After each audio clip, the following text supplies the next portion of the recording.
As millions more go unemployed, AOC proposes a work strike, and Andrew Cuomo proposes that people get jobs in essential industries. We learned that the first American death could have been weeks earlier than previously supposed, and President Trump undercuts Georgia's governor on reopening. I'm Ben Shapiro. This is The Ben Shapiro Show.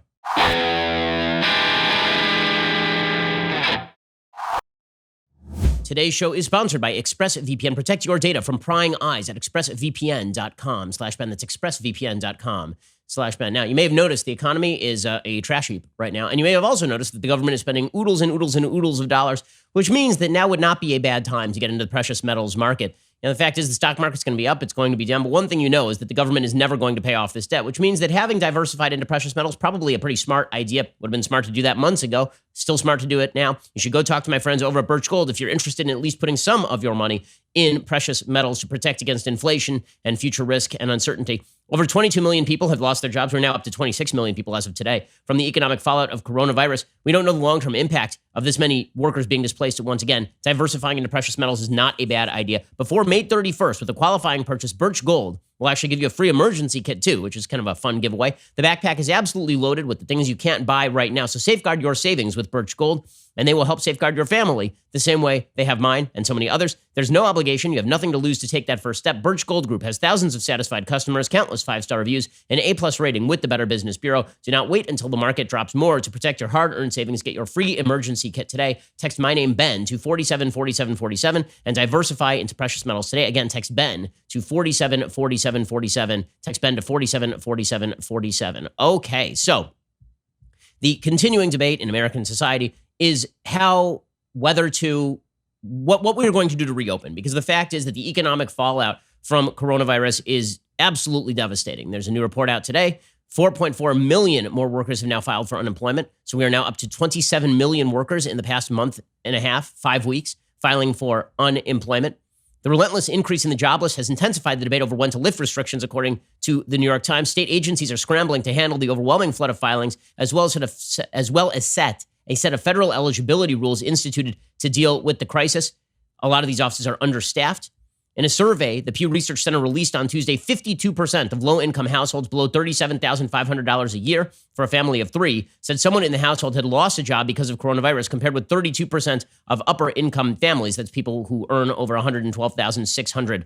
42% of families in the middle have been affected as well. People without a college education have taken that disproportionate hit, as have Black and Hispanic Americans. So for all the talk about how the people who are calling for a reopening are out of touch with the common man, it's the people who are not calling for a reopening who are out of touch with the common man, right? They're out of touch with people who are actually losing their jobs. Very easy for people on CNN to sit there and militate against people going back to work or being allowed by the government to go back to work. A lot more difficult when you actually have to go back to work to go out there and feed your family and support your family. If you want to determine who is out of touch, determine who has a job, who's currently calling for everybody else not to be able to go back and get a job. Now, I want to get into the business side of this, the economic side, the shutdown side of this in just one second. First, we have to bring you the statistical updates. There are a couple of pieces of news that are somewhat interesting. First of all, we now know that coronavirus was spreading fairly widely in the United States well before anyone really suspected that it was. According to the New York Times, by the time that New York City confirmed its first case of coronavirus on March 1st, thousands of infections were already silently spreading through the city, a hidden explosion of a disease many still viewed as a remote threat as the city awaited the first signs of spring. Hidden outbreaks were also spreading almost completely undetected in Boston, San Francisco, Chicago, and Seattle, long before testing showed that each city had a major problem, according to a model of the spread of the disease by researchers at Northeastern University. Even in early February, while the world was focused on China, the virus was not only spreading in multiple American cities, it was seeing blooms of infection elsewhere in the United States. In 5 major U.S. cities, as of March 1st, there were only 23 confirmed cases of coronavirus. But according to the Northeastern model, there actually could have been about 28,000 infections in those cities by then. Now, that's bad news because it means that we didn't detect this thing as quickly as we should. It is good news in the sense that a lot more people have had this thing than we already thought and didn't even know it at the time, right? And antibody tests continue to show that a huge number of people who never were diagnosed with coronavirus have already had coronavirus in the first place, which means that the case fatality rate of this thing is, again, way lower than we have been led to believe. It is probably, in my opinion, somewhere between 0.2 and 0.6%. It is not 3%. It is not 4%. It is not 13% or 11%. Right now in New York City, if you just look at the number of deaths over the number of diagnosed cases, you're looking at something like 10% or 11%. If you look at the actual number of cases that have happened, right? Asymptomatic cases, cases where people have antibodies but never were actually diagnosed with coronavirus in the first place. Every single study done shows a high multiple of that in terms of the number of people who actually had this thing, right? And were asymptomatic. Now, the bad news about that is that asymptomatic people are the ones who are most infecting people because you're going around, you don't know that you have a problem, and you are infecting everybody else around you. This makes testing regimes, particularly in high population areas like New York, extremely vital, right? This is why when people talk about testing, testing is designed to prevent the hotspots from flaring up. I've pointed this out many, many times. Flattening the curve is designed to prevent overwhelming the healthcare system. Testing is basically a variation of that. Testing, widespread testing, is not designed to prevent everybody from getting the disease. The general idea is that over time, many people will get the disease. We're basically buying time for people to come up with therapeutics is really what we are doing here. Two things: to build up medical capacity and buy time to come up with drugs that actually work better against coronavirus. Those are the two things that we are doing right now. And testing regimens basically allow us to identify when a hotspot has emerged and then contact trace those hotspots. But the idea that we are going to be able to fully go back to American industry, or that even with the lockdowns lift, that we are going to see a V-shaped recovery, that people are just going to go back to bars, people are going to go out to nightclubs, people are going to go back to their normal lives. It's just not true. It's just not true. Now, again, it is important to recognize the differences in population here. The Fox News has an analysis of the people who have died in New York City. And here's what, and they're quoting a study from the Journal of American Medical Association, JAMA, which is sort of the industry standard. A new study by a medical journal revealed that most of the people in New York City who were hospitalized due to coronavirus had one or more underlying health issues. Health records from 5,700 patients hospitalized within the Northwell Health System, which housed the most patients in the country throughout the pandemic, show that 94% of patients had more than one disease other than COVID-19, according to JAMA. Data taken from March to early April showed that the median age of patients was 63 years old, and 53% of all coronavirus patients suffered from hypertension, the most prevalent of the ailments among patients. Now, I've talked to Dr. Marty McKasey from Johns Hopkins, and he suggests that hypertension doesn't exist alone, that usually when somebody has hypertension, that person also has a second condition, and the second condition is really the one that's a problem, not the hypertension. So obesity is a condition that is that has great overlap with hypertension. Diabetes has great overlap with hypertension. 42% of coronavirus patients who had body mass index data on file suffered from obesity. 32% of all patients suffered from diabetes. Data gathered from 2,600 patients who either died or were discharged from the hospital showed 12% were placed on ventilators. And of those who were, 88% of them died. So for all the focus on ventilators, if you were put on a ventilator, basically your odds of getting out of the hospital were about 10%, 12%, which is really bad odds, right? So when we were talking about ventilators, we were talking about significant but marginal increases in life possibility. But once you hit a ventilator, you were in very, very serious trouble. We also now know that coronavirus deaths in the United States are largely happening at nursing homes. According to the Wall Street Journal, the number of U.S. coronavirus-linked deaths in long-term care facilities, including nursing homes, has eclipsed 10,000, as nursing home owners said they are struggling to access the testing they need to detect and curb outbreaks. A growing number of state health departments are reporting data, including fatalities, linked to facilities that primarily house older people who are often in frail health and particularly vulnerable to infection from the new coronavirus. Some states still have not actually reported data on deaths in such facilities, but it seems like these places are the death traps for coronavirus, which makes perfect sense. You have a bunch of people who are very vulnerable in a closed space, not going out into open air very often and breathing all over each other because it's an enclosed space. Okay, one thing that summer and spring should do, and this is why it's so idiotic for governments to shut down parks. It really is moronic. As long as people are socially distancing, parks are the best place in the world for people to be. People being inside small, crowded areas is the worst place for people to be. I mean, this is what happened with Chris Cuomo, right? Chris Cuomo at CNN, he had coronavirus, he infected his wife, he infected his 14-year-old son. That's not his fault. I mean, he's in a house, right? You're in a house with your family. But the vast majority of coronavirus infections that are happening, at least according to Chinese studies, are happening in small enclosed areas, and largely they're familial transmission. Right? Somebody in the house gets it, and then everybody in the house gets it, which is one of the reasons that, I, on a personal level, on a very personal level, is one of the reasons I'm concerned, because my parents are 64 and they're over at our house a lot helping to take care of the kids. We've locked down. We have a very closed circle, but it's one of the reasons why I would be more careful than if my parents were not over here, right? I'm not really that worried about infecting my wife or infecting my kids. We're all young and healthy, thank God. But my parents, even though they are healthy, are 64 years old, right? So I would be concerned about their health. And so people who are surrounding themselves with people in a vulnerable population obviously have to be more careful. So where do we go next in terms of the modeling? This is one of the big questions. I asked yesterday, what if nothing changes? What if there are no real therapeutic cures that come about in the next 2 months that really change the game? The vaccine is at least a year away, we say, 12 to 18 months away. What if nothing big, what if the summer doesn't kill off coronavirus? What if basically this is what it is, right? I mean, what we are experiencing now is what it is. What sort of precautions can we take? What sort of people should be going back to work? And yes, it is vital to go back to work because if nothing changes, if this is the new status quo, we're going to have to figure out how to work within this status quo because what is happening right now is completely unsustainable. And as we'll see when we talk about reopening this thing, when you hear from politicians things like, well, if you just save one life, that is that argument is the last refuge of the political scoundrel. Single factor analysis is the enemy of good sense. Single factor analysis is the enemy of good sense. If all you are saying is, if we save one life, that makes for the worst public policy in the entire world. Because if you just save one life is a policy that leads you to get rid of, it is the policy that leads you to get rid of cars. It's the policy that leads you to never go out from your house. If you just save one life is not the only question here. There's also the question of quality of life, of freedom, of relationships, of how you live your life. I mean, it seems to me that there are two very serious questions. One is death, obviously, but the other is quality of life, which makes a difference to people who are alive, which is going to be the vast majority of people who even get COVID-19. The vast majority of people who get COVID-19 are going to live. What is quality of life like for the 329 million people who are not going to die of COVID-19, right? Out of 330 million people, 329.5 million people are not going to die of COVID-19 in the United States. Quality of life for those people matters. And I'm not talking about marginal changes in quality of life. We're talking about people losing their life savings, people losing their possibility of income, people who are now reliant on the government, reliant on food stamps. We're talking about blowing out the debt for future generations so that people will never be able to recover in the United States, so that the United States basically becomes a state-run system. Right? These are serious, serious questions. And to pretend that the only consideration for the midterm is just how many lives you save in the short term, that doesn't even take into account what happens during a second wave, especially if the lockdowns are not actually saving lives. Remember, the purpose of the lockdown is not to exceed the capacity of the healthcare system. So once we have built up the ICU beds and built up the ventilators, I'm not sure what else you can do other than putting in place testing regimens that allow you to identify the hotspots and prevent a spike above medical capacity and making moves to protect nursing homes, for example. Other than that, there's not all that much you can do. Now, that doesn't mean that we're going to have that big booming recovery coming right out of this because all evidence suggests not. But let's look at the forecast as to what could theoretically happen in terms of coronavirus deaths. So there are 5 different forecasts that have been put out by a variety of models.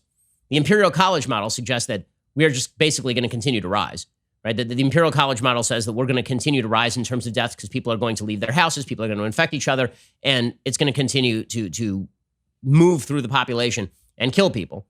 And then there's the MIT model, which suggests that it's going to tail off to the point where we are experiencing about 1,000 deaths a day. The IHME model, the one that's been widely ripped, which is now projecting 66,000 deaths in the United States by August 1st, that model basically suggests we're going to be down to basically 0 deaths a day by August 1st. That seems very optimistic to me. I mean, given what we know, that seems like a very optimistic model. That's the one people have been citing. There's a Columbia model that suggests that by August 1st, we're still going to be having just under 1,000 deaths a day. According to the New York Times, most of the models shown above predict that the country is currently past or near the peak of number of deaths for this wave of the epidemic, but they estimate a range of total deaths from 60,000 to 100,000 through May 23rd. The models use different techniques to project the future. Most of them share an important basic assumption. They're all built around the notion the current regimen of stay-at-home orders and social distancing will continue. Almost all of them cut off their predictions after 2 months or less, even though epidemiologists believe the coronavirus pandemic will be with us for far longer. This is one of the problems with models, is that these particular models are assuming that we all stay home forever, which obviously is unsustainable. It is something that cannot happen. And so what you really need to see is what the models say about things that are not complete lockdown orders. What do the models say about the mid-range solution, right? Young, healthy people going back to work, wearing masks and socially distancing, right? That's what you need to see. You don't need the model that says, what if we go out and swap spit with each other in public places? And you don't need the model that says, what if we just lock down for the rest of time? Because neither of those two things is going to happen. What you need is, what do the models say about a variety of public policies in the middle? And those are the models that are not really being presented to the public. According to the New York Times, researchers still aren't sure the rate at which people who become infected die or the rate of transmission to other people, which are like the 2 key stats, right? That would be the infection rate, the replication rate of the virus, and it would be the case fatality rate, which I've been talking about. So the only 2 stats that matter, researchers still don't know the answer to. This is why those antibody tests matter. So we can at least establish the baseline case fatality rate. They suspect the infection rate is really high. I also suspect the infection rate is incredibly high, like 3.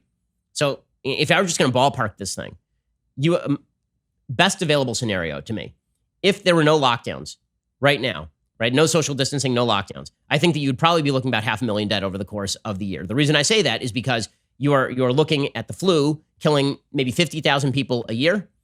The flu has a 0.1% death rate. It also does not infect as much of the population. It has a replication rate of just over 1, the flu. The replication rate for coronavirus is about 3. So it's about 3 times as infectious, and it's about 3 times as deadly. So that means that using those factors, this thing is will kill about 9 times as many people as the flu would in a given year. So you're looking at about anywhere from 400 to 500,000 deaths if this were left unchecked. Now, with social distancing and with the hand washing and people not touching their faces, you hope that cuts that down pretty significantly. But you are going to end up in 6 figures of death. For the year, there's just no question. You'll end up in 6 figures for death for coronavirus over the course of the year.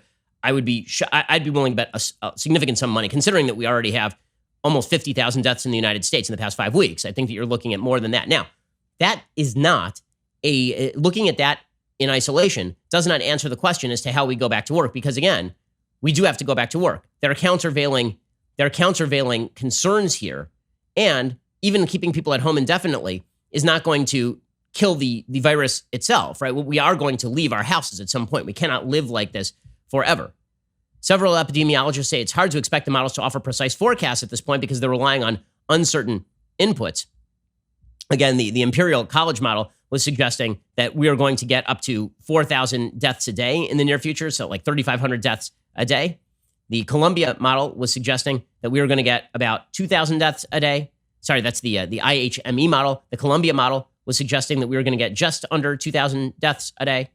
So all these models are incredibly variable, but when people suggest that the models were just plain wrong, that really is not quite true. It really is not quite true. I mean, the models are not exact, but the models are not dead wrong, because the IHME model, the one that was widely cited and I've said changed over time, was a curve-fitting model. It's taking new information in and then it's providing you with a better curve. Right now, their estimate of 67,000 deaths looks optimistic by August 1st. Okay, so what exactly are we doing to reopen, and how seriously should we take reopening? I'll tell you what is incredibly stupid. What is incredibly stupid is some of the things people are saying about reopening. We're going to get to that in just 1 second. First, let's talk about the fact that there has never been a better time to do education online. Like, now would be the time to do education online. You literally cannot go to a college campus right now. Anyway, this is why I recommend Ashford University. Ashford University's online bachelor's and master's degree programs allow you to learn on a convenient schedule that works for you. Right now, you need to make yourself more employable. There are tons of people who are out of work. Getting a new skill set that allows you to be more attractive to employers is going to be a huge thing when we come out of this pandemic, even if it is a Nike swoosh-shaped recovery. You can pursue a degree to help you have a brighter future in one of Ashford's 60-plus programs like business administration, healthcare administration, and psychology. With 24/7 access to your classroom, daily support, and financial aid available, Ashford will give you the tools you need to keep climbing. You're made for moments like these because you are #tenacity made, just like Ashford. These are tough times. Now's the time for you to really boost that resume. Education is personal at Ashford. Your success is their success. There's no fee to apply or standardized testing required to enroll. Go do it today. Go to ashford.edu/Ben. That is ashford.edu/Ben. Ashford.edu/Ben. Not all programs available in all states. Go check them out right now. Okay, so how exactly are people going to go back to work? How exactly is this transition back to normal life going to happen? Well, New York City is trying to prep for large-scale testing programs to combat the coronavirus's spread. That obviously is really, really necessary in New York, and it's going to have to be a massive testing regimen because it's going to have to almost be block by block. The place is just so populous that if you have a hotspot, that thing can spread almost immediately. You got public transportation. Honestly, I think there's a good case to be made that they should shut down the subway system, and they should have shut down the subway system months ago, and tell people to ride bicycles. Like, ride bicycles, walk, work from home, and if it takes longer to get to work, employers should be a little more flexible about that. Putting people in small bullet-shaped containers with no open air in the middle of a pandemic seems like pretty much the worst idea I can imagine at this point. Right? That is a terrible idea, unless you are going to actively take temperature checks at subway stations, unless you're going to have people take antibody tests before they get on a subway. By the way, there's talk about doing this for traveling on planes, right? Is that you might have to have a clean bill of health before you can get on a plane so you don't infect everybody who is on a plane. But some important things to note about the removal of lockdown. So let's talk about what removal of lockdown can do and what removal of lockdown is unlikely to do. So what it can do is it means that you are going to see an uptick in the economy as people go out and they shop in a certain amount of social distancing, wearing masks. Right? Grocery stores are still operating because people still need their groceries. You're going to see some retail shops go back to operating. You're going to see haircut places operating, although people are going to try and space out when they get their haircuts a little bit more, right? I don't think people are going to you're not going to go to the nail salon as often, ladies, and you're not going to go get a haircut as often, gentlemen. Right? There's just, people are going to space out their behavior. The reason I say that is because people were spacing out there. I'm going to give you a stat that does go to show you that the American people are responsible. And this is an argument in favor of getting rid of the lockdowns. The argument in favor of getting rid of the lockdowns is that the amount of social distancing in the United States was increasing rapidly before the lockdowns happened. Before the lockdowns happened, people were already starting to not go out. People were like, I've said for my own family, we decided not to go to a Purim party. This is like March 6th, I believe, was Purim in the United States. Let's see, Purim date 2020. Purim in the United States was March 10th. So March 10th was before the lockdown in Los Angeles. Los Angeles lockdown only began the following week. I remember March 10th, as I've said before, was the date when I turned to my family and I was like, I don't think we're going to this Purim party. I think that we are going to stay home, given what is happening. That was happening with a huge number of people. Lyman Stone, who's a political scientist over at American Enterprise Institute, he put out a chart, and it shows state by state how social distancing preceded the stay-at-home orders in virtually every case, often by several weeks. I mean, the chart basically looks like here is the date of the lockdown order, and you can see social distancing starting to the amount of social contact starting to decline. Lockdown, flat, meaning that people had already started to lock down, not go out as much. And this makes perfect sense, right? People are not stupid. They don't want to die, right? People want to socially distance. This is why I think you can trust the American people. I've said this before. I think you can trust the American people. I think that the media right now are nitpicking. They're going out and they're attempting to find people who are actively militating against this sort of stuff just so that they can argue for the lockdowns to continue, as though you can't trust the American people to do this stuff. There's a CBS News poll today, and it shows, if stay-at-home restrictions were lifted, would you be comfortable going to a bar or a restaurant? 29% of people say yes. 71% of people say no. Get on an airplane. 15% of people say yes. 85% of people say no. Go to a large event. 13% of people say yes. 87% of people say no. In other words, most Americans are not going back to anything remotely resembling normal, even when the lockdowns are removed. So it's important to know that when you're talking about the lockdowns. And again, that's good news in the sense that Americans are not rushing out to be irresponsible. And it's bad news in the sense that the economy is just not going to recover the same way that people seem to expect it's going to recover once these lockdowns are over. By the way, we're seeing this in Germany as well, right? German shoppers are not rushing back as stores reopen. According to Reuters, German consumers are counting their pennies rather than returning to shop in large numbers as stores gradually reopen after being locked down, which makes perfect sense. People are losing their jobs. People are losing their income. People are saving instead of spending. It's going to change all sorts of spending habits in the United States, like really going to change seriously the spending habits and the association habits in the United States. Okay, we're going to get to more of this in just 1 second.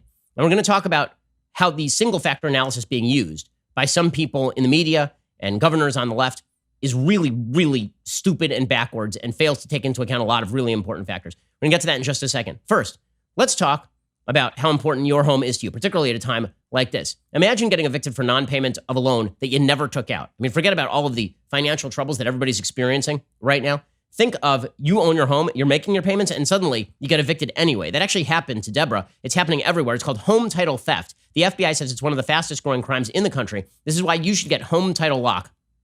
Your home's legal title is kept online. Thieves do know that. They will forge your signature on your home's title, and then that's it. People will think that they legally own your home, and then they will take out loans against your home and load you up with debt. Your bank doesn't cover you. Your insurance doesn't cover you. The only way I know to avoid this thing is Home Title Lock. Go to HometitleLock.com, register your address to see if you are already a victim, and then use code SAVE for 30 free days of protection to help you get through this crisis. Again, enter SAVE at HometitleLock.com. Get that 30 days of free protection so you don't have to shell out any cash right at the moment when everybody is short on cash, and you can protect your home anyway. HometitleLock.com. And it's a smart thing to do to protect your property. HometitleLock.com. Protect your credit and your property at HometitleLock.com. Okay, so New York is talking about how they are going to ease this burden, right? How they're going to ease the economy. And obviously, let me first give you a couple of factors as to why it's so important to ease this.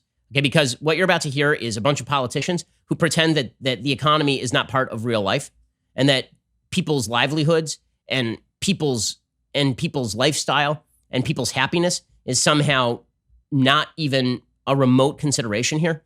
By the way, it should be noted that the people's lives are on the line. It's particularly more true not in the United States than it is in the United States. Thank God the United States is an incredibly prosperous country, but the UN is actually estimating that the coronavirus pandemic could push 130 million people to the brink of starvation. It turns out that a lot of people are very much reliant on America's economy, and that when America's economy goes down, when the European economy goes down, when the world economy goes down, that hundreds of millions of people could starve. According to CNN, famines could take hold in about 36 countries in a worst-case scenario. According to the executive director of the World Food Program, 10 of those countries already have more than 1 million people on the verge of starvation. He cited an economic recession, a decline in aid, a collapse in oil prices as factors leading to vast shortages of food, and urged swift action to avert disaster. When the economy goes down, people don't eat. Okay, that is a reality. It's more true outside the United States than it's true inside the United States, but it's true for American citizens as well. And it's also true that businesses are going under that support people. And by the way, the Congress set up a series of ridiculous and perverse incentives with regard to employment in the CARES Act that they should fix immediately. There were some Republicans who tried to stop this provision of the bill, and they were mocked for it. And Bernie Sanders got up and said, "Are you really saying that people are going to leave their jobs in order to get a little more money this month?"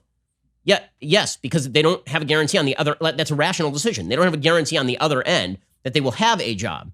There's an article at CNBC today about a woman named Jamie Black Lewis. She says she felt like she won the lottery after getting 2 forgivable loans through the Paycheck Protection Program. Black Lewis saw the $177,000 and $43,800 loans, one for each of the spas she owns in Washington state, as a lifeline she could use for payroll and other business expenses. She had halted pay for all the 35 employees at her spas.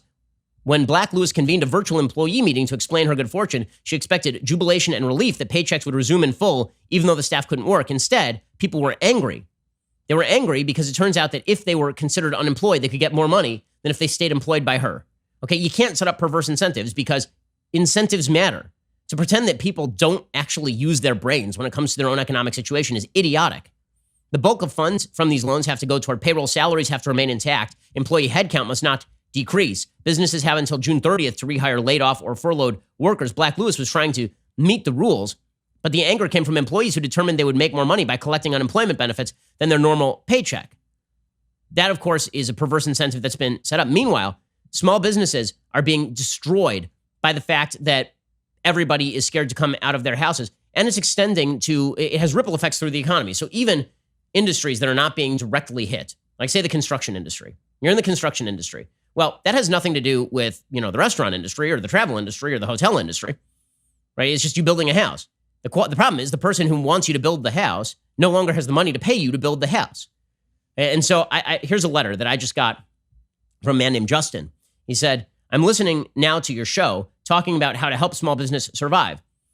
Once our Paycheck Protection Program money runs out, we will most likely shut down. Prior to the shutdown, we had a $2 million backlog. As a direct result of the government shutdown, we have only $400,000 work in process, with the majority being pushed out to deliver in June, July, and August of 2020, when the original schedule had this work due in April.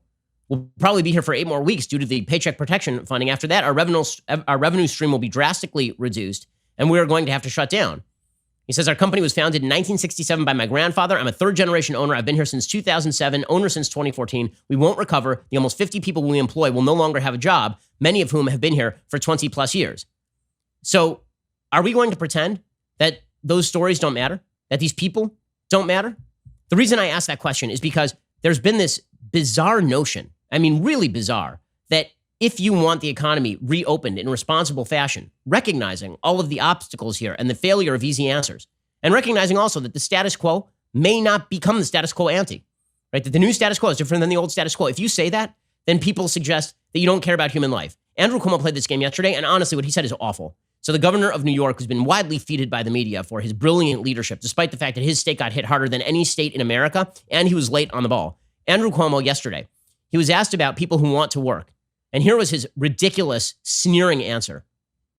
How can the cure be worse than the illness if the illness is potential death? But what if the economy failing worse than death equals death because of mental illness? The people stuck at home. No, it doesn't. It doesn't equal death. Economic hardship, yes, very bad. Not death. Right? You want to go to work? Go take a job as an essential worker. Do it tomorrow. Right? You're working. I am. You're an essential worker. So go take a job as an essential worker. But the people aren't hiring because of the No, there are pandemic. people hiring. You can get a job as an essential worker. That's so insane. Now you can go to work and you can be an essential worker. What an absolute a-hole. I mean, seriously, what an absolute a-hole. What just unbelievable stuff from Andrew Cuomo there. So first of all, the baseline notion that is the easiest and most scoundrel it's the most scoundrel-like take on politics I can imagine is death is not equal to any of the other things. Yes, that's true. Death is not equal to any of the other things. Death is worse than all of the other things for the individual. But for the society, we make these calculations all the time because that's called policymaking. And responsible policymakers make policy based on weighing a variety of factors, not one factor. If you're weighing one factor, you're a bad politician, you're a bad policymaker. Everybody understands this. Everyone understands this. No one's willing to say it out loud because they're gutless, but everybody understands that they're going to have to make these calculations. Andrew Cuomo pretending I'm saving every life. And okay, so I ruined the economy. Also, I just have a question for Andrew Cuomo. Why does he get to decide what an essential job looks like? You know what usually decides what an essential job looks like? People, human beings, the economy, not Andrew Cuomo. Saying that you are an essential worker, I'll give you an example. Apparently, according to Andrew Cuomo, that reporter is an essential worker. And so I guess that all the people who are out of jobs, who are working at restaurants, they can just get jobs as reporters. I mean, if they want to work, they can just get a job as a reporter. They can just go become a nurse or a doctor today. What in the world? This is it's just another version of learn to code, right? It's just another version of you're going to lose your job, and therefore you should just move into an essential industry, except we decide which industries are essential. You know whose jobs are essential? Everyone's jobs are essential. And to pretend that the job is not essential to the person or to the economy is to override both everybody else's free choice and the interests of the person who just lost their job. And there are 30 million of them. 30 million of them get a job as an essential worker. And honestly, like what is Andrew Cuomo's history of being an essential worker other than working in government? And by the way, like he was just elected to the position. It's not like it is not as though he has provided some eminent and objective benefit to the state of New York through his service. That's not the way that this works. Essential workers, that even the phrase is ridiculous on its face. That's not to suggest that lockdowns weren't necessary and that there aren't truly essential workers. But I will point out that my job in the media is far less essential than a doctor or a nurse's job. There are gradations of essential. And by the way, I'm not sure that, why is it that my job is considered an essential job, right? Doing a podcast, why and running a website. Why is my job considered an essential job in the same category as the people who are bringing you your groceries? Right? It's arbitrary and it's ridiculous and it's silly. The real reason that they say that the media are an essential job is because they don't want to run into a First Amendment violation. Is the real reason that they are doing that. But at the same time, they're saying that pastors and rabbis, I guess, are not essential jobs. So this is all arbitrary.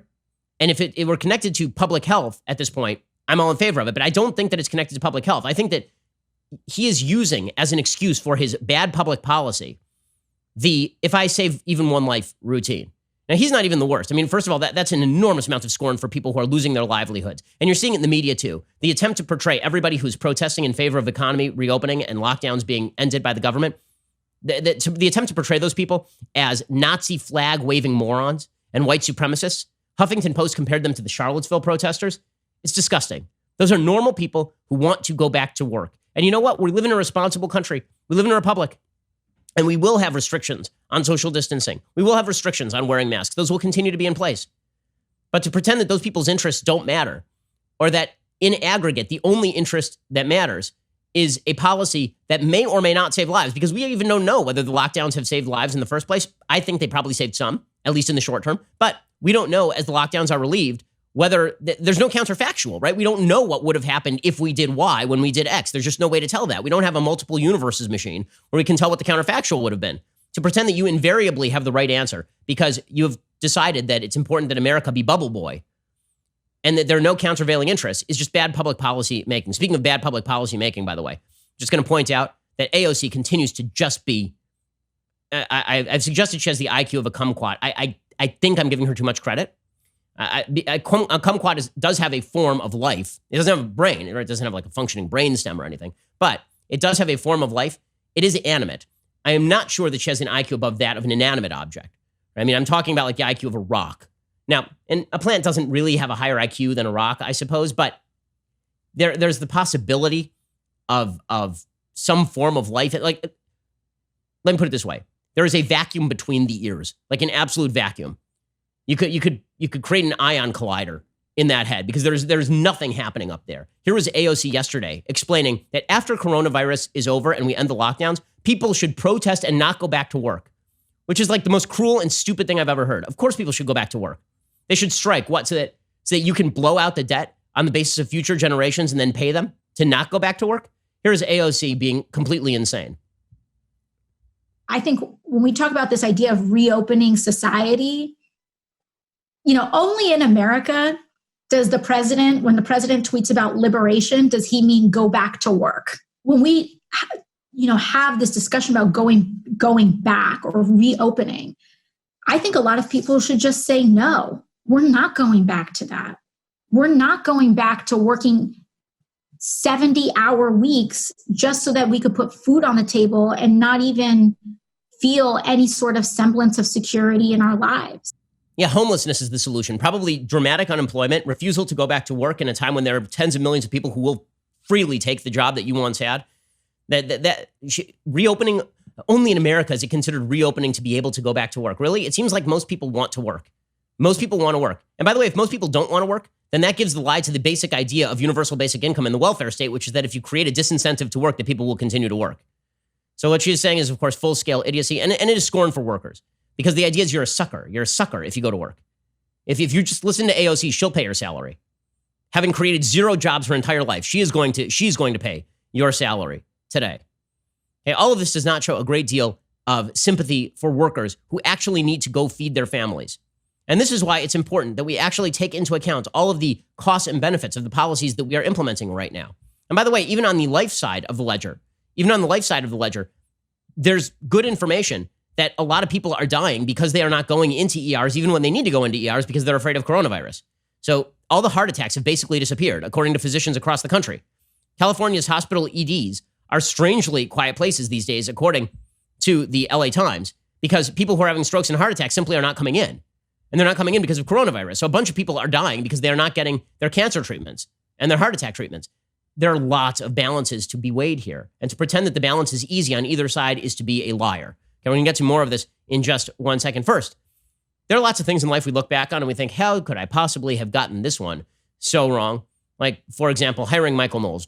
Just bad decisions that you make in your life. Well, we're always going to get things wrong. That is life. But there are things we can get right on the first try, like shopping for life insurance. This is where Policy Genius comes in. Policy Genius makes finding the right life insurance a breeze. In minutes, you can compare quotes from the top insurers and find your best price. You could save $1,500 or more a year by using Policy Genius to compare life insurance policies. Once you apply, the Policy Genius team will handle all the paperwork and the red tape for free. And Policy Genius doesn't just make life insurance easy. They can also help you find the right home and auto insurance or disability insurance. It's important to get these things taken care of now because, God forbid, you just don't know what's going to happen in the future. Policy Genius can make it quick, they can make it easy, and they can competitively price the insurance you need, all types of insurance. So even if you look back on the days when you wore a zoot suit in distress, you will never be distressed with life insurance from Policy Genius in just a few minutes. Find your best price and apply at policygenius.com. Again, that is policygenius.com, policygenius.com. Go check them out right now, policygenius.com. Okay, we're going to get to more of this in just 1 second. We're going to talk about President Trump and a couple of botched media stories. President Trump going after the governor of Georgia, which is a bizarre take by the president, because 1 second he's tweeting liberate Virginia, and the next he's telling the governor of Georgia that he's doing things too soon. Like, seems like a bit of a mixed message. We'll get to that in just a second. First, being locked inside right now, it requires double the excitement, double the joy, double the leftist tears. You get 2 of these, 2 of them. One of them I activated the invisibility cloak on, actually. So here's the other one, right? Here is one, and here is the other, just to show you the full capacity of the leftist tears tumbler. You get 2 of those when you become a Daily Wire Insider Plus or All Access member. I'm not lying to you. I'm not kidding. With Bernie Sanders now out of the race for president, 1 tumbler is not enough to hold all of the leftist tears. Now, you don't believe me that it actually has the capacity for invisibility. You don't, right? You think that I am just making that up. Whoa. View the magic. Daily Wire members get many amazing benefits, including the magnificent, irreplaceable, singular leftist tears tumbler. You also get an ad-free website experience, access to all of our live broadcasts and show library, the full 3 hours of the Ben Shapiro Show, access to the mailbag, and now exclusive election insight op-eds from moi. Daily Wire members also get to ask us questions during Backstage. You get to participate in All Access Live. That is our brand new interactive programming featuring one of the Daily Wire hosts as we hang out with you every night from 8 p.m. Eastern to 5 p.m. Pacific. That content is normally for all access members. We've opened it up to everybody during the pandemic. So again, become an Insider Plus or all access member. Double your tiers with 2 Leftist Tiers Tumblr. Go to dailywire.com/subscribe to get started. You get 10% off with coupon code Shapiro, which is a great deal, right? 10% off that deal, and you get 2 of the tumblers. That's dailywire.com/subscribe, coupon code Shapiro. Got the rarest of all beverage vessels ×2. You're listening to the largest, fastest growing conservative podcast and radio show in the nation.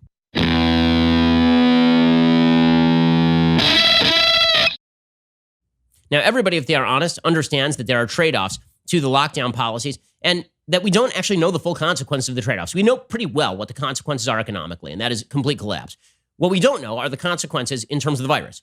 We don't know that yet because we are seeing what happens in Germany. We're going to have to see what happens in Sweden. We have to see what happens in countries around the world, which are reopening, by the way.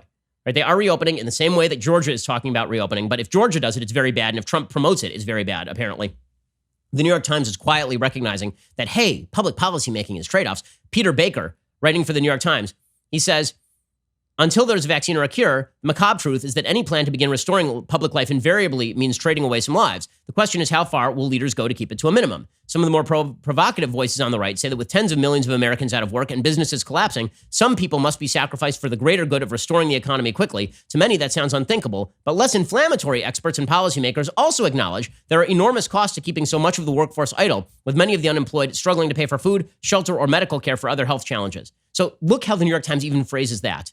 Right. So the last part, that if you are a less inflammatory expert and you acknowledge trade-offs, that means that you're good. But if you are a person stumping for lockdowns to be ended and you acknowledge trade-offs, that's very bad. So in other words, if the New York Times doesn't like the fact that you have an R by your name, you're a bad person. And this is the way the media are treating Brian Kemp in Georgia. Dana Milbank has an absolutely absurd column for the Washington Post today called "Georgia Leads the Race to Become America's #1 Death Destination." Okay, we know what America's #1 death destination is right now, and it's New York City. It ain't Georgia. Okay, but according to Dana Milbank, Governor Brian Kemp is proposing to offer a new nonstop service to the great beyond. He has a bold plan to turn his state into the place to die. He's doing this even though the state ranks near last in testing, even though it's not clear COVID-19 cases are declining there, even knowing we're probably going to have to see our cases continue to go up. Public health experts fear coronavirus will burn through Georgia like nothing has since William Tecumseh Sherman. But Kemp is making a big gamble. His constituents wouldn't want to swab places with anyone, and the tourists will be dying to get to Georgia in any class of travel, economy plus, or intensive care. I mean, like this kind of ridiculous phraseology from Dana Milbank. Oh, he's a very, very bad man, Brian Kemp. He's the governor of the state. You actually think that he wants his citizens to die? I'm fairly certain that none of the governors want people to die. They have to determine what is the best policy for their states. And again, a lot of businesses in Georgia have been told they can open up if they meet certain criteria. They don't meet the criteria, and they're not opening up. Or they feel like there's not enough of a market for them to open up right now. Now, President Trump, under heavy media pressure, apparently, President Trump, according to CNN, President Trump called up Brian Kemp yesterday, and he had told Brian Kemp that he supported and praised that move, according to a source familiar with the call, which makes sense. Trump has been calling for everybody to open up sooner.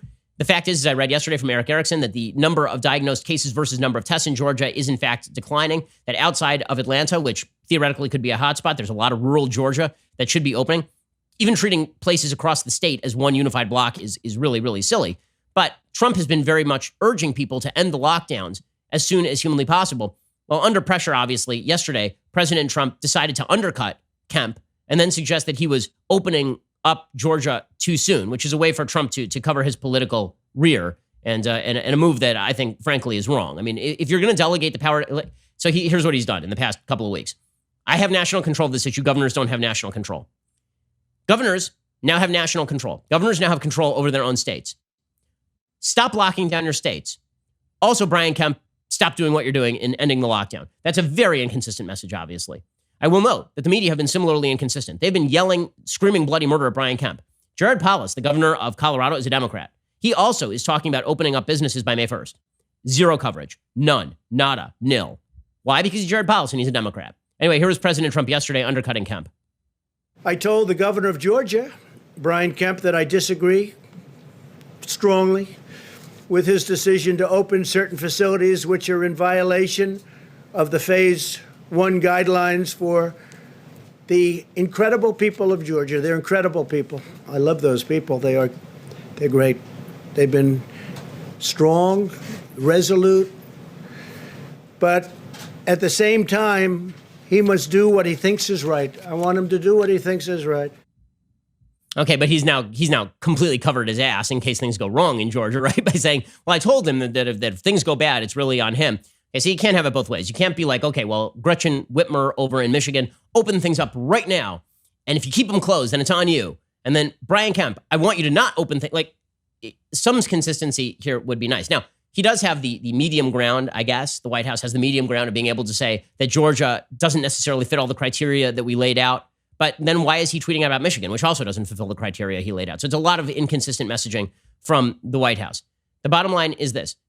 Governor Kemp is making a decision. The decision, I think, is based in the baseline reality that things are not going to radically change, that there is not going to be a cure in the next couple of months, that there's not going to be any therapeutic that really changes things dramatically in the near enough future that we can avoid opening up under these conditions, and that people are going to be responsible, which, again, I think is a good assumption about the American people. I think most Americans are responsible. I think there are a minority of Americans who are morons, and I think that that's why you need the hotspot tracing to find where those minority of Americans who are gathering in large groups and then infecting each other are infecting each other so we can help lock that down. But overall, if you don't trust the American people, I don't know why you live in a republic. I don't. Now, I think that President Trump did make a promise yesterday that I don't know how he's going to fulfill. And I think that being realistic with the American people at this point would be really a good thing. I know that President Trump wants to cheerlead, and I know that he wants to make everybody feel better about what's going on. I'm all for optimism also. When President Trump yesterday said we're going to knock out a second wave, I'd like to know how. Because I think that the danger here is that you are setting up expectations that cannot be met, and that's actually leading people to want to lock down more than is absolutely necessary. Here was Trump yesterday talking about knocking out a second wave. Dr. Robert Redfield was totally misquoted in the media on a statement about the fall season and the virus. Totally misquoted. I spoke to him. He said it was ridiculous. He was talking about the flu and corona coming together at the same time.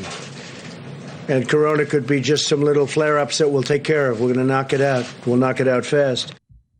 Okay, I mean, I don't know how that's actually going to be the case, and I think that that's promising too much. It's making people feel as though until they have a guarantee of security, they're not going back to work. Now, meanwhile, the media continue to be irresponsible in how they handle a lot of this stuff. They are not giving you any sort. Very few. There's some in the media who are doing it right.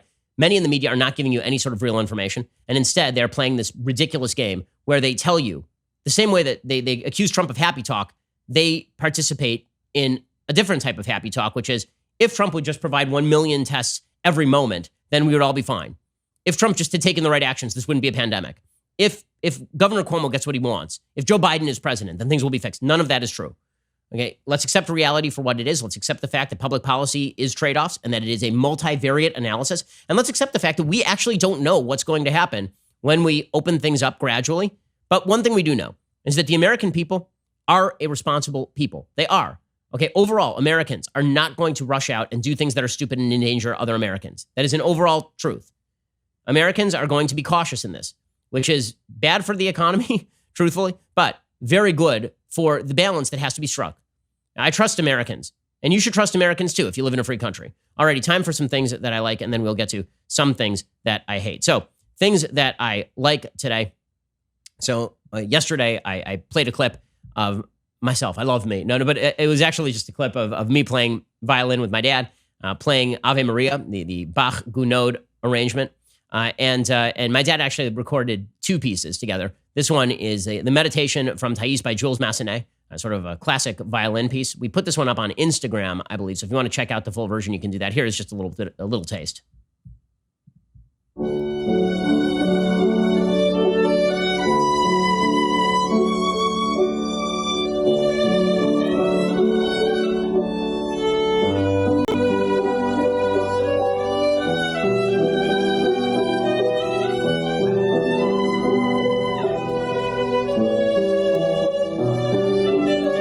So if you want to check out the full version, you can head on over to Instagram. We are taking requests. We're going to prep another couple of pieces because people really seem to be enjoying these, at least in the comments. So we will be doing that. Okay, time for a thing that I hate.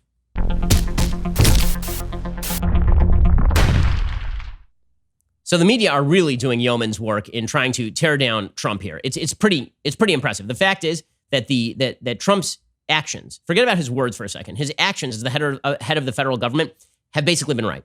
There's very little that Democrats have suggested that Trump has not done. The stuff that Democrats are suggesting that he has not done is mainly stupid. Trump has actually handled this thing pretty well from the policy perspective. He really has. But that is not stopping the media from basically taking the word of anyone who wants to say a mean thing about Trump. So let's take an example. The New York Times had a piece yesterday. It was called "Vaccine Chief Says He Was Removed After Questioning Drug Trump Promoted." The first known U.S. death from the illness came in early February in California. And according to this vaccine expert, this is the New York Times, the doctor who led the federal agency involved in developing a coronavirus vaccine said on Wednesday he was removed from his post after he pressed for rigorous testing of hydroxychloroquine, an anti-malaria drug embraced by President Trump as a coronavirus treatment, and that the administration has put politics and cronyism ahead of science. Dr. Rick Bright was abruptly dismissed this week as director of the Department of Health and Human Services Biomedical Advanced Research and Developmental Authority, or BARDA, and removed as the Deputy Assistant Secretary for Preparedness and Response. He was given a narrower job at the National Institutes of Health. So he wasn't really fired. He continued to have his job inside the federal government at the NIH. In a scorching statement, Dr. Bright assailed the leadership at the health department, saying he was pressured to direct money toward hydroxychloroquine, one of the several potentially dangerous drugs promoted by those with political connections and repeatedly described by the president as a potential game changer in the fight against the virus. He said in a statement, "I believe this transfer was in response to my insistence that the government invest the billions of dollars allocated by Congress to address COVID-19 into safe and scientifically vetted solutions, and not in drugs, vaccines, or other technologies that lack scientific merit. I'm speaking out because to combat this deadly virus, science, not politics or cronyism, has to lead the way." And then the New York Times just reports as though this guy is telling the absolute 100% truth because Trump was pumping up hydroxychloroquine. So it must be that Dr. Bright is telling the truth, and the reason he was fired was over hydroxychloroquine, right? And the media asked Trump about Dr. Bright, like repeatedly. Jim Acosta, and ladies, find you a man who loves you like Jim Acosta loves himself some Jim Acosta. Jim Acosta on CNN, he reported that this fellow, Dr. Rick Bright, that he was a casualty of Trump's war on science. War on science. The guy presents like 5 doctors at every press conference. But don't worry, Trump is fighting a war on science. Here is Jim Acosta being Jim Acosta, which is to say a swirly of a human being. He sounds like he's a casualty, Anderson, of the president's war on scientists, war on science in the administration.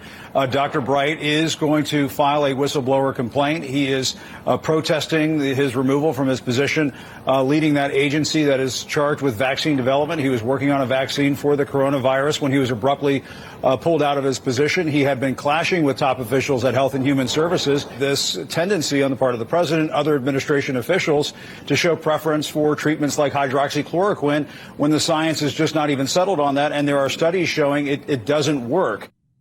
Okay, so this is them just parroting the story. Now, there's only one problem. Politico actually reported on what happened with Bright. It ain't Bright's story. According to Politico, the abrupt ouster of a top vaccine expert at HHS has split officials who see it as either a boon for the nation's COVID-19 response or the latest indication of a dysfunctional health department. Rick Bright, the director of the Biomedical Advanced Research and Developmental Authority, was transferred to a new, more narrow role at the NIH this week, according to an HHS spokesperson. The move was more than a year in the making. He wasn't dismissed over hydroxychloroquine. The move was over a year in the making. For a year, he'd been conflicting with other health officials. Bright had clashed with his department leaders about his decisions and the scope of his authority, but came abruptly, said 5 current and former HHS officials. One person familiar with the situation said Bright was frozen out of his email and learned about the reassignment only when his name was removed from the BARDA website this weekend. As of Tuesday, Bright had not accepted the reassignment to NIH, where he was tapped to work on efforts to deploy point-of-care COVID-19 testing.